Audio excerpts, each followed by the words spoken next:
احسان وصلاة على من ارسل الى کافۃ الخلق من الانس والجان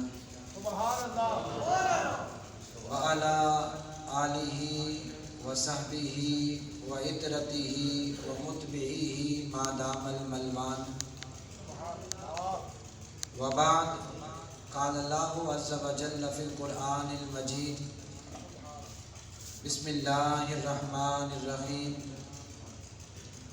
النبی اولا بالمؤمنین من انفسہم صدق اللہ مولانا العظیم ان اللہ وملائکتہ یصلون علی النبی یا ایہا الذین آمنوا صلوا علیہ وسلموا تسلیما اللہم صل علی سیدنا و مولانا محمد وعلی آل سیدنا و مولانا محمد وبارک وسلم۔ ایک مرتبہ تمامی احباب آواز بلند حضور سرور کائنات علیہ السلام کی بارگاہ میں درود و سلام کا نذرانہ پیش کیجیے۔ الصلاۃ والسلام علیک یا حبیب اللہ۔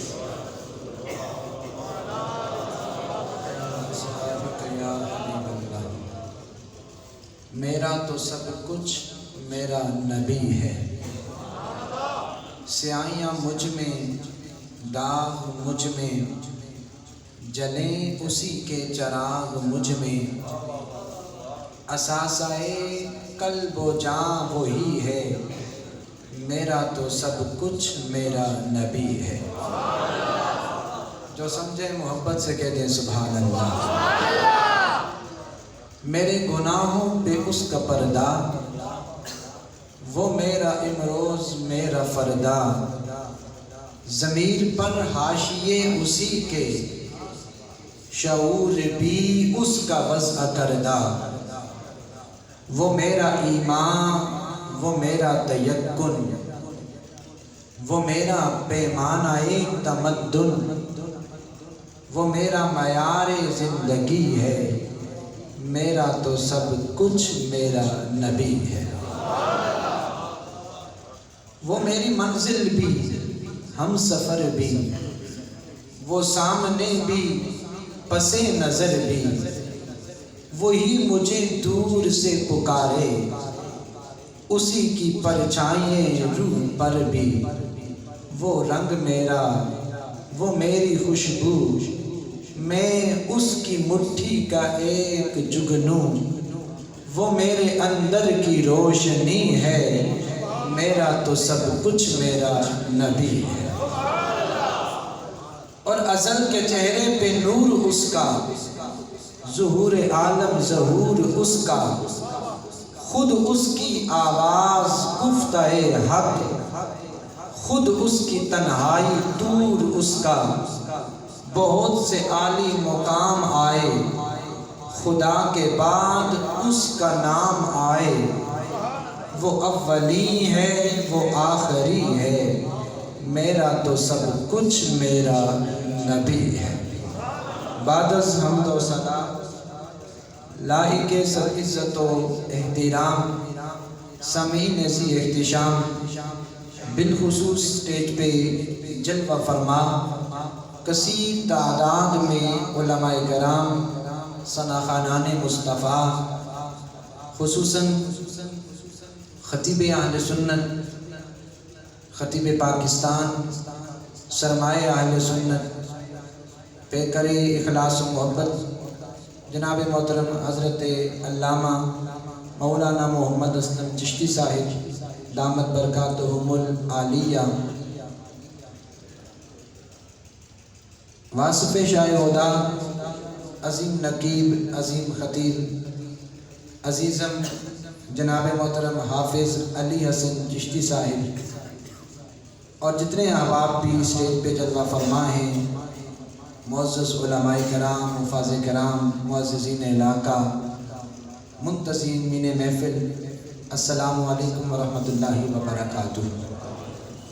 اللہ رب العزت کا بے حد شکر و احسان کہ خالق کائنات کی توفیق سے آج ہم حضور اکرم علیہ الصلوۃ والسلام کا ذکر کرنے اور سننے کی سعادت حاصل کر رہے ہیں۔ شکریہ ادا کرتا ہوں عزیزم حافظ علی حسن چشتی صاحب کا، آپ کے والد محترم کا، کہ جنہوں نے محبتوں کا اظہار کیا اور مجھے اس خوبصورت محفل پاک میں شرکت کرنے کی اور ان معزز علماء کرام کی زیارت کرنے کی توفیق عطا فرمائی۔ احباب عزیز وقار، حضور اکرم علیہ الصلوۃ والسلام کا ذکر خیر ازل سے جاری ہے اور ابد تک جاری رہے گا۔ نہ کوئی ذکر مصطفیٰ کی ابتدا کو بیان کر سکتا ہے، نہ ہی کوئی ذکر مصطفیٰ کی انتہا کو بیان کر سکتا ہے۔ جب کائنات میں کچھ بھی نہ تھا اس وقت بھی میرے آقا کا ذکر ہو رہا تھا، اور جب کائنات میں کچھ بھی نہیں ہوگا اس وقت بھی ہمارے آقا کا ذکر ہو رہا ہوگا۔ قرآن مجید برہان رشید جو اللہ رب العزت کی دارید کتاب ہے، اور جس میں اللہ تعالیٰ نے اپنے حبیب علیہ السلام کی عظمتوں کو بیان فرمایا، اس میں سے ایک آیہ مبارکہ کا کچھ حصہ آپ کے سامنے تلاوت کیا ہے۔ آپ توجہ رکھیں گے تو انشاءاللہ بغیر کسی تمہید کے اسی آیت کے ضمن میں چند باتیں آپ احباب کے سامنے عظمت مصطفیٰ علیہ السلام کے حوالے سے رکھنی ہے کہ آخر ہم آقا علیہ السلام کا ذکر اتنا کثرت سے کیوں کرتے ہیں، اور ناموس رسالت علیہ السلام کی خاطر بند مومن اپنی جان قربان کرنے کے لیے تیار ہو جاتا ہے۔ آخر اس کا اور نبی کا رشتہ کیا ہے؟ قرآن مجید پارہ نمبر 21 سورۃ الاحزاب آیت نمبر 6 کا ایک حصہ آپ کے سامنے تلاوت کیا ہے۔ ایک مرتبہ آپ دہرائیں گے تاکہ آپ کے لیے سمجھنا اور یاد رکھنا آسان ہو جائے کہ پارہ نمبر 21 سورۃ الاحزاب آیت نمبر 6 کا ایک حصہ تلاوت کیا۔ اللہ رب العزت ارشاد فرماتا ہے، النبی اولا بالمؤمنین من انفسہم، نبی مومنوں کی جانوں سے زیادہ قریب ہے۔ محبت سے کہتے سبحان اللہ۔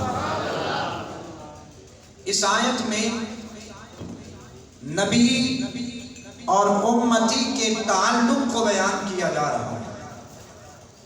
فرمایا نبی مومنوں کی جانوں سے زیادہ قریب ہے۔ ویسے تو اس آیت کا ہر لفظ وہ اس بات کا متقاضی ہے کہ اسے بیان کیا جائے، اس کی وضاحت کی جائے، لیکن اختصار کے پیش نظر ایک دو الفاظ کی وضاحت کروں گا۔ فرمایا نبی مومنوں کی بولیے جانوں سے زیادہ قریب ہے۔ النبی نبی مومن کی جان سے زیادہ قریب ہے۔ سمجھنا یہ ہے نبی کو اس کائنات میں مبعوث کیوں کیا جاتا ہے؟ کیا نبی اس لیے آتا ہے کہ صرف اللہ کا پیغام مخلوق تک پہنچا دے؟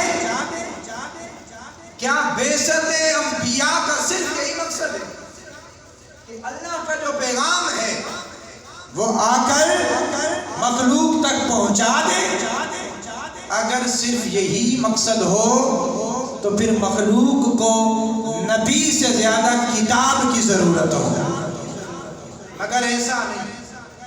نبی کا جو تعلق ہوتا، نبی کی جو عظمت اور شان ہو، وہ مالک بیان فرما رہا ہے النبی کہ نبی مومنوں کی جان سے زیادہ قریب ہے۔ اب سمجھنا یہ نبی کون ہوتا ہے؟ لفظ نبی نبع ان سے مشتق ہے، اس کی علماء لغت نے مختلف معنی بیان کیے ہیں. ان میں سے ایک معنی ہے مخبر، نبی خبر دینے والا ہوتا ہے.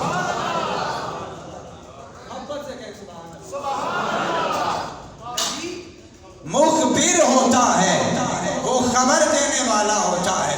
اور دوسرا قول ہے وہ مخبر ہوتا ہے، وہ مخبر ہوتا ہے. اب سمجھنا اس بات کو، بس اپنی بات کا آغاز کر رہا ہوں. احباب زیباکار، نبی کی عظمت اور شان یہ ہوتی ہے کہ وہ اللہ کی طرف سے خبر دینے والا ہوتا ہے، اللہ کی طرف سے پیغام لانے والا ہوتا ہے. میں بات کو اور آسان کر رہا ہوں. نبی مخبر بھی ہوتا ہے، نبی مخبر بھی ہوتا ہے. نبی کی شان یہ ہوتی ہے رب اس امت کو جو کچھ بھی دیتا ہے وہ نبی کے وسیلے سے دیتا ہے. نبی اس عظمت کا مالک ہوتا ہے کہ رب جو کچھ بھی دیتا ہے وہ نبی کے وسیلے سے دیتا ہے. اور اگلا جملہ بول رہا ہوں، رب جو کچھ بھی لیتا ہے وہ نبی کے طریقے سے لیتا ہے. نہیں سمجھے؟ جو سمجھے ذرا محبت سے کہیں سبحان اللہ. میں کوئی عوامی خطیب بھی نہیں ہوں اور بار بار آپ سے نہیں کہوں گا کہ آپ محبت سے کہیں سبحان اللہ. جو بات آپ کو اچھی لگے آپ اس پہ خود ہی محبت سے کہتے جائیں سبحان اللہ. نبی اللہ جو کچھ بھی دیتا ہے وہ نبی کے وسیلے سے دیتا ہے، اور وہ جو کچھ بھی لیتا ہے نبی کے طریقے سے لیتا ہے. کیسے؟ سنیے. رب ایک ہے، وحدہ لا شریک ہے. وہ ہمارا خالق بھی ہے، ہمارا مالک بھی ہے. ہماری ساری ضروریات کو ہمارا رب پوری کرتا ہے. مگر سوال یہ ہے آپ کے پاس میرے پاس دلیل کیا ہے؟ رب ایک ہے، ہم نے تو اس خدا کو دیکھا نہیں ہے. اگر دیکھنے کی بات کریں، رب فرماتا ہے لا تدرک الابصار، کوئی مجھے دیکھ نہیں سکتا ہے. ہم رب کا دیدار نہیں کر سکتے، اسے محسوس نہیں کر سکتے، اسے پہچان نہیں سکتے. وجہ یہ ہے ہم مقام میں ہیں، وہ لا مقام میں ہے. جو مقام میں آ جائے وہ رب نہیں ہو سکتا، جو لا مقام میں چلا جائے، جو لا مقام کا احاطہ کر لے وہ مخلوق نہیں ہو سکتا. اب مجبوری یہ ہے ہم مقام کو چھوڑ نہیں سکتے، رب مقام میں آ نہیں سکتا. پھر جسے دیکھا نہیں، جسے محسوس نہیں کیا، پتا نہیں وہ ہے بھی یا نہیں ہے، کیسے مان لیں؟ وہ ہمارا مطلوب بھی ہے، ہمارا مسجود بھی ہے، ہمارا خالق بھی ہے، ہمارا مالک بھی ہے. رب فرماتا ہے اگر مجھے پہچاننا چاہتے ہو، میری معرفت چاہتے ہو، قل هو اللہ احد، میرے حبیب کی بارگاہ میں آ جاؤ، وہ بتائے گا ہم کون ہیں.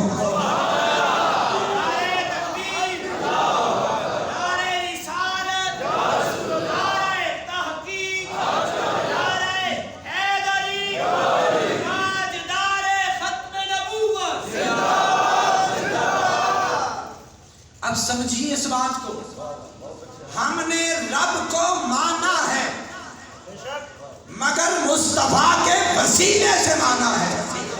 ارے ہم کون ہوتے ہیں؟ اس رب نے بھی اپنا تعارف مصطفیٰ کے وسیلے سے کروایا ہے، مصطفیٰ کے وسیلے سے کروایا ہے. فرمایا قل هو اللہ احد، اے حبیب آپ فرما دیں وہ اللہ ایک ہے. اللہ الصمد، وہ بے نیاز ہے. لم یلد ولم یولد ولم یکن لہ کفوا احد. یہ سب کچھ ہمیں اگر دیا ہے تو کس نے دیا ہے؟ مصطفیٰ نے دیا ہے. ارے سوال ہوتا ہے، آپ مصطفیٰ کا نام لیتے ہو، ذکر کرتے ہو، در مصطفیٰ سے ملا کیا ہے؟ مظفر وارسی کی انداز میں بڑا خوبصورت جواب ہے. آپ فرماتے ہیں خدا نے دل دیا، دل خدا نے دل دیا، دل کو خدا نبی نے دیا، جو کسی کی دسترس میں نہ تھا وہ نبی نے، کسی کی دسترس میں نہ تھا، جس تک کوئی نہ پہنچ سکتا تھا وہ رب ہمیں نبی نے دیا ہے۔ تو رب اگر اپنی معرفت کرواتا ہے تو وہ بھی محبوب کے وسیلے سے کرواتا ہے۔ ہمارے پاس رب کی کتاب موجود ہے جسے قرآن مجید کہا جاتا ہے۔ بتائیے قرآن ہم تک کس طرح پہنچا؟ اگر رب نے ہمیں قرآن دیا ہے تو وہ بھی مصطفیٰ کے وسیلے سے دیا ہے، ایمان دیا ہے مصطفیٰ کے وسیلے سے دیا ہے، وجدان دیا ہے مصطفیٰ کے وسیلے سے دیا ہے۔ ارے یہ جہان دیا ہے تو مصطفیٰ کے وسیلے سے دیا ہے۔ تو اس رب نے جو کچھ بھی دیا ہے، وہ جو کچھ بھی دیتا ہے وہ مصطفیٰ کے وسیلے سے دیتا ہے، اور جو کچھ بھی لیتا ہے وہ مصطفیٰ کے طریقے سے دیتا ہے۔ کیسے؟ صرف نماز کو ہی لے لیجئے۔ اللہ رب العزت نے قرآن مجید میں جا بجا حکم ارشاد فرمایا اقیموا الصلاۃ، نماز قائم کرو، لیکن نماز کا طریقہ نہیں بتایا، نماز کیسے پڑھیں، اوقات نہیں بتائے، سبق نہیں بتایا۔ اے پروردگار نماز پڑھنی ہے، نماز پڑھ کے تجھے راضی کرنا ہے، کس طرح تیری بارگاہ میں سر کو جھکائیں؟ فرمایا ما آتاکم الرسول فخذوہ، میرا رسول جو کچھ دے اس کو لے لو، حبیب کی بارگاہ میں چلے جاؤ، کیونکہ اصول یہی ہے ہم جو کچھ بھی دیتے ہیں وہ نبی کے وسیلے سے دیتے ہیں۔ پروردگار تیرے حکم کے بعد اب چلے مصطفیٰ کی بارگاہ میں، آقا نماز پڑھنی ہے کس طرح پڑھیں؟ فرمایا صلو کما رأیتمونی اصلی، جس طرح مجھے نماز پڑھتے ہوئے دیکھتے ہو اس طرح نماز پڑھو۔ اگر میرے طریقے کے مطابق پڑھو گے، جیسے میں قیام کرتا ہوں، یاد رکھنا کسی کا قیام مصطفیٰ کے قیام جیسا نہیں ہو سکتا۔ صحیح بخاری کی روایت ہے مصطفیٰ حالت نماز میں قیام میں کھڑے ہیں، اپنے ہاتھ کو بلند کر کے واپس پیچھے لے آتے ہیں۔ صحابہ پوچھتے ہیں آقا آج ہاتھ کو بلند کیا؟ فرمایا جنت سامنے تھی، اگر چاہتا تو اس کا وہ پھل توڑ کے لے آتا، لیکن پھر اپنے ہاتھ کو پیچھے کر لیا۔ کسی کا قیام مصطفیٰ کے قیام جیسا نہیں ہو سکتا۔ فرمایا ہاں جیسے میں کھڑا ہوتا ہوں ایسی حالت تم بھی بنا لو، جیسے میں رکوع کرتا ہوں تم بھی رکوع کر لو، جیسے میں سجدہ کرتا ہوں تم بھی سجدہ کرو، کیونکہ رب نے اصول بنایا ہے، وہ لے گا وہی، قبول وہی کرے گا جو طریقے مصطفیٰ کے مطابق ہوگا۔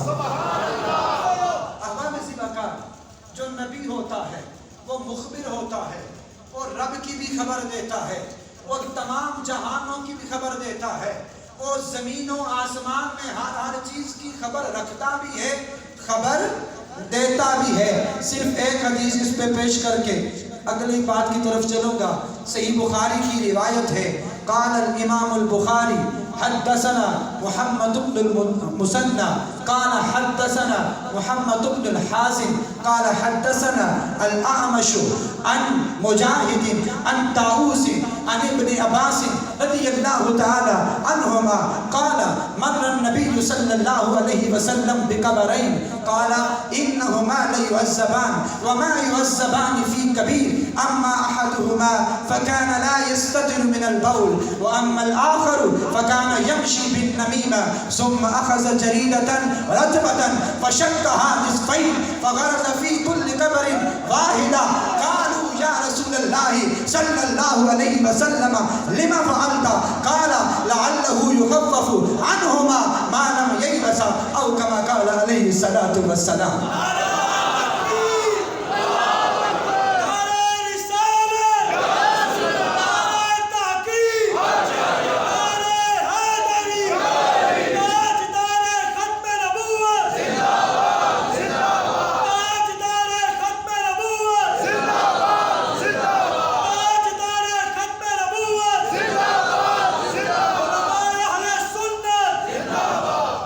سنیے صحیح بخاری کی روایت ہے، امام بخاری نے اس کو روایت کیا حضور رحمت عالم علیہ الصلوۃ والسلام کے عمل کو بیان کیا ہے حضرت عبداللہ بن عباس رضی اللہ تعالی عنہما۔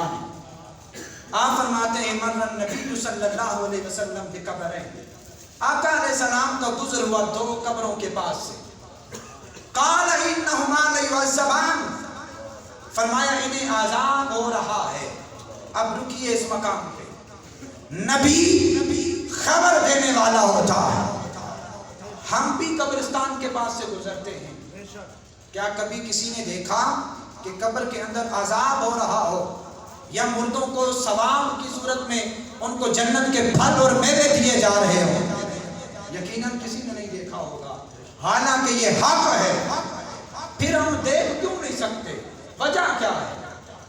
وجہ یہ ہے ہم عالم دنیا میں ہیں اور وہ مردہ عالم برزخ میں ہے، ایک جہان کا فرق ہے۔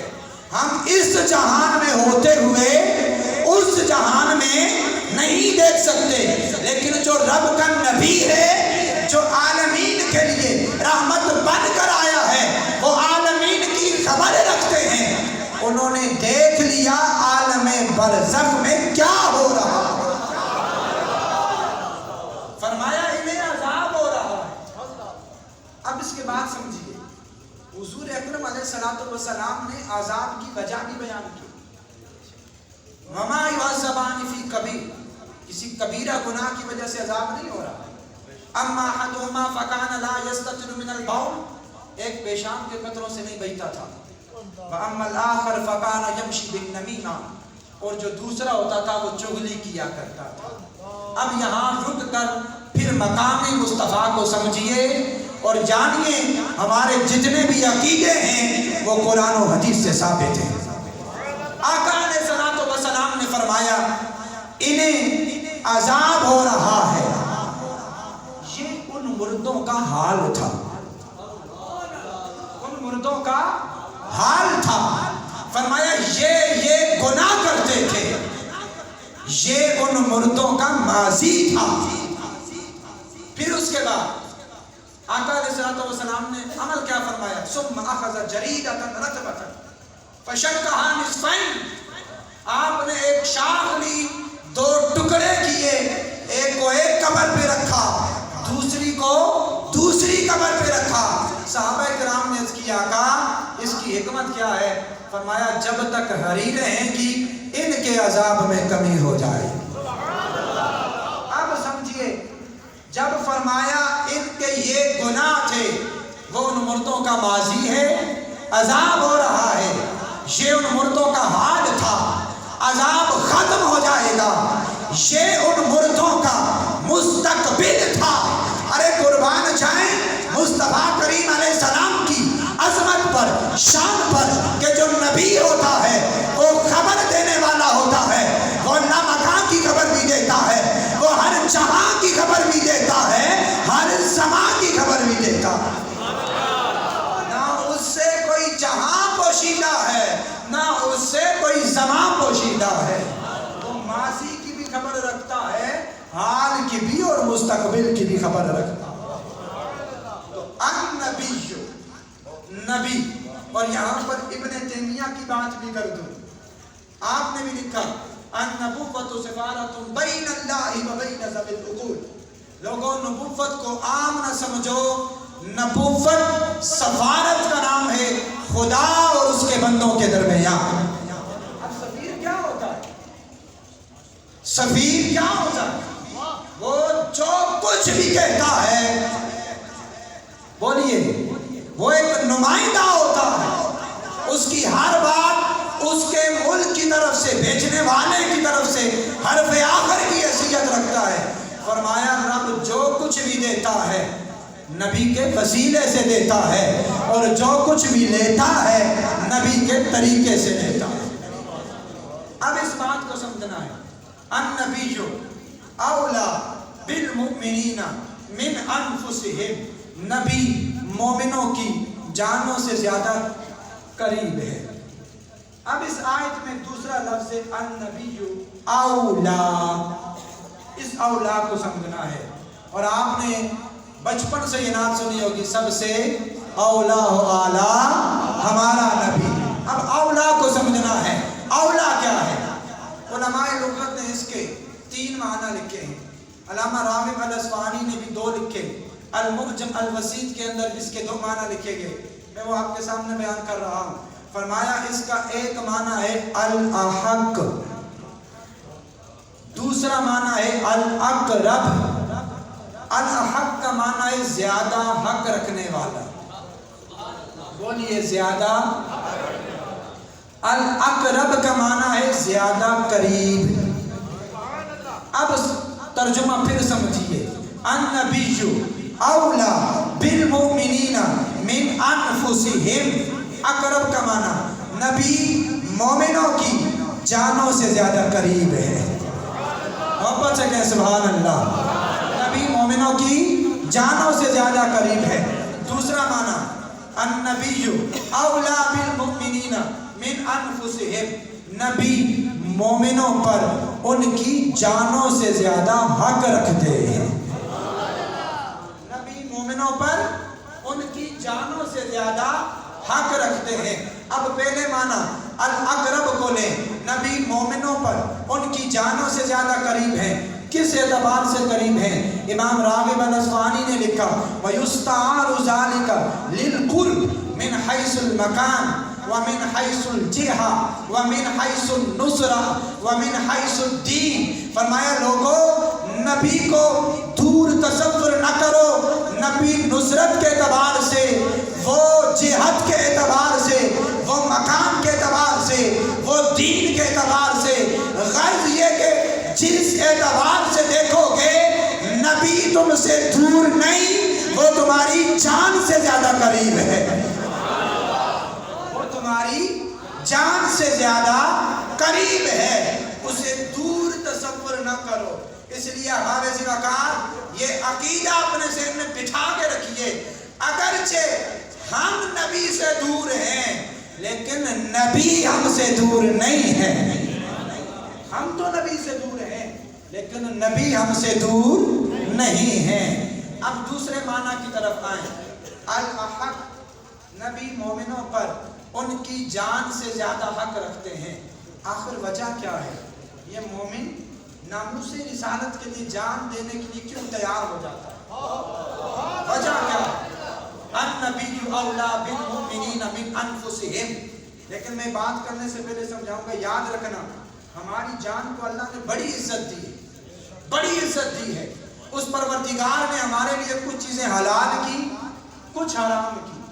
لیکن اگر ہماری جان جا رہی ہو تو فرمایا جو چیزیں ہم نے حرام کی تھی، اے بندے مومن تیری جان زیادہ قیمتی ہے.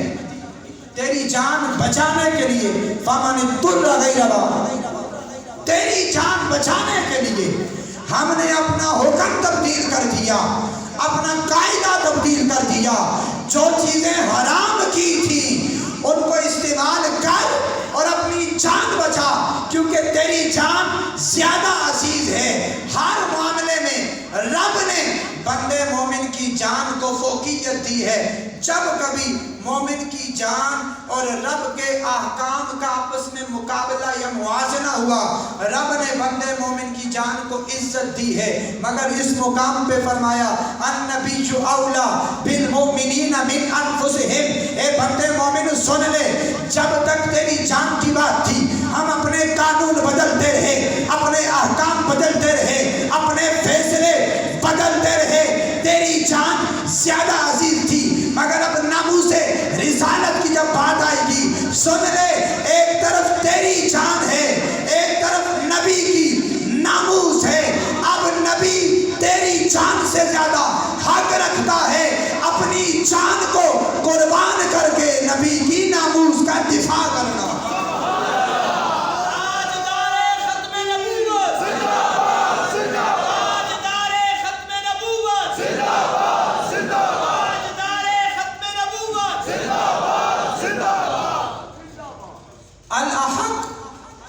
نبی زیادہ حق رکھتا ہے. اعلیٰ حضرت نے جہاں جو ترجمہ کیا وہ ترجمہ کمال کا ہے. فرماتے ہیں جو حق رکھتا ہے وہ مالک ہوتا ہے. جو حق رکھتا ہے وہ وہ مالک ہوتا ہے. تو فرمایا النبی اولا بالمؤمنین من انفسہم، ارے مومنوں کی جان کے مالک نبی ہیں. مومن کی جان کے مالک مصطفیٰ ہیں. اس لیے جب اس آقا کی بات آ جاتی ہے مومن اپنی جان کو قربان کر کے مصطفیٰ کی ناموس کا تحفظ کرتا ہے. اور یہی بات سکھائیے خلیفہ اول یار غار سیدنا صدیق اکبر رضی اللہ تعالی عنہ. جب حضور اکرم علیہ السلام نے فرمایا کہ مجھے جتنا نفع ابو بکر صدیق کے مال نے دیا ہے اتنا نفع کسی کے مال نے نہیں دیا، میرے مصطفیٰ نے یہ فرمایا. اب صدیق اکبر کا بھی جواب سنیے. آپ نے کیا فرمایا؟ صدیق اکبر عرض کرتے ہیں حل انا ومالی الا لک یا رسول اللہ. آقا ابو بکر کون ہوتا ہے آپ پر احسان کرنے والا؟ ابو بکر کون ہوتا ہے آپ کی مدد کرنے والا؟ حل انا ومالی الا لک یا رسول اللہ. آقا ابو بکر کی جان کے مالک بھی آپ ہیں، مال کے مالک بھی آپ ہیں. میری جان کے مالک بھی آپ ہیں، مال کے مالک بھی آپ ہیں. حضرت سہل بن عبداللہ تستری رحمۃ اللہ تعالی علیہ آپ فرماتے ہیں من لم یر نفسہ فی ملک الرسول صلی اللہ علیہ وسلم لم یذق حلاوت سنتہ. فرمایا جب تک کوئی بندہ مومن اپنی جان کا مالک مصطفیٰ کو نہ سمجھے اس وقت تک وہ سنت کی حلاوت کو پا ہی نہیں سکتا. اسے سنت کی مٹھاس نصیب نہیں ہو سکتی ہے، اسے سنت کی برکات نصیب نہیں ہو سکتی جب تک کہ اپنی جان کا مالک مصطفیٰ کو نہ سمجھے. احباب زیوکار، آج کے اس دور میں طرح طرح سے مسلمانوں کا وہ رشتہ مصطفیٰ کریم علیہ السلام کے ساتھ جو ہے اسے کمزور کرنے کی کوشش کی جا رہی ہے. رب تعالیٰ ہمارے سامنے اس بات کو بیان کر رہا ہے النبی اولا بالمؤمنین من انفسہم، نبی مومنوں کی جان سے زیادہ حق رکھتے ہیں. بولیے کیا کرتے ہیں؟ اب اگر میں مزید تفاصیل کی طرف گیا کہ مفسرین نے اس پہ کیا لکھا ہے تو وقت بہت تیزی سے گزر رہا ہے. اپنی بات کو میں مختصر کر رہا ہوں. کسی مفسر نے لکھا، امام طبری نے لکھا النبی ارحم بالمؤمنین من انفسہم، نبی مومنوں پر ان کی جانوں سے زیادہ رحیم ہے. مومن اپنی جان پر اتنا رحم نہیں کرتا جتنا اس پر رحم مصطفیٰ نے کیا ہے. مومن اپنی جان کے بارے میں اتنا فکر مند نہیں جتنا اس کے بارے میں مصطفیٰ فکر مند ہیں. احباب زیوکار، صحابہ کرام رضوان اللہ علیہم اجمعین ان کی زندگیوں کا مطالعہ کر کے دیکھ لیجئے. ہر صحابی اپنی جان کا مالک بھی مصطفیٰ کو سمجھتے تھے، اپنے مال کا مالک بھی مصطفیٰ کو سمجھتے تھے. جب کبھی مصطفیٰ کی بات آ جائے نہ جان کو بچایا ہے نہ مال کو بچایا ہے، ہر چیز اپنے آقا کے نام پہ قربان کی ہے. سنن نبی داؤد کی روایت ہے میرے آقا علیہ السلام کے ایک صحابی نے اپنا گھر بنایا، بڑا خوبصورت گھر، اس پہ قبہ بھی لگایا. پیارے آقا علیہ السلام کا گزر ہوتا ہے. جب حضور اکرم علیہ السلام نے دیکھا آپ نے ناپسند فرمایا کہ یہ دنیا داری کی طرف جا رہے ہیں، لیکن آپ نے کچھ فرمایا نہیں، واپس تشریف لے گئے. وہ صحابی جب آئے وہ نظر رحمت نصیب نہ ہوئی، نظر رحمت نصیب نہ ہوئی. دوسرے صحابہ سے پوچھنے لگے آخر وجہ کیا ہے؟ انہوں نے بتایا آقا کریم علیہ السلام نے تمہارا وہ گھر دیکھا تھا، اسے ناپسند فرمایا تھا. قربان جائیں ان صحابہ کے عشق پر، ان کی محبت پر. وہ جانتے تھے ہمارا سب کچھ مصطفیٰ ہے، میرا تو سب کچھ میرا نبی ہے. وہ جانتے تھے مصطفیٰ ہمارے سب کچھ ہیں. گھر جاتے ہیں، ابھی مصطفیٰ نے فرمایا نہیں تھا اے میرے صحابی اس گھر کو گرا دو، حکم نہیں دیا. گھر جاتے ہیں اپنے ہاتھوں سے جس گھر کو بڑی خوبصورت طریقے سے تعمیر کیا تھا اس سارے گھر کو گرا کر زمین کے ساتھ برابر کر دیتے ہیں کہ اگر مصطفیٰ نے اس کو پسند نہیں کیا تو میں کبھی اس گھر میں رہنا پسند نہیں کرتا. حضور اکرم علیہ السلام نے